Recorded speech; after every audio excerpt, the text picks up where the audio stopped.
तर पायाला burning, sensation कमी, चक्कर यायची आणि असं पूर्ण स्टेबल नव्हती मी.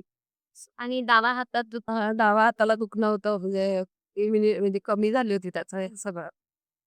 मी आत्तापर्यंत तुमच्याकडं ह्या माझा तिसरा सेक्शन यायचा. पहिल्या सेक्शनला सुरुवातीला मी या 15 दिवसाचं सेक्शन केलं पूर्ण. तेव्हा माझं 2 किलो वेट कमी झालं. ही माझ्या दृष्टीची त्याचाच जास्त मला कारण फायदा होत गेला तिथं.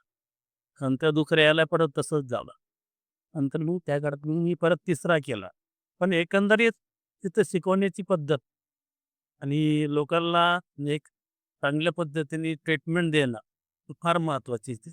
नाही, मला एकदम रिलॅक्स वाटतंय. पण मी आता घरात पण काम करायला सुरुवात केली आहे. आधी जे काहीच करत नव्हते, आता करतीये. आणि पायाला फक्त थोडंसं बर्निंग आहे, नाहीतर पाय दुखायचा वगैरे राहिले नाही. मला जे चालताना बॅलन्स होत नव्हतं, तर ते आता बॅलन्स व्हायला लागलंय. मी वॉकिंग पण व्यवस्थित करू शकते. त्यांच्याशी बोलल्यानंतर मग त्यांनी सांगितलं, की आपण सेक्शन चालू करूया तुमचं. त्याच्यातून व्यायामातूनच तुम्हाला त्याचा फायदा होणार. त्या दृष्टीने मला तो फायदा होत गेला.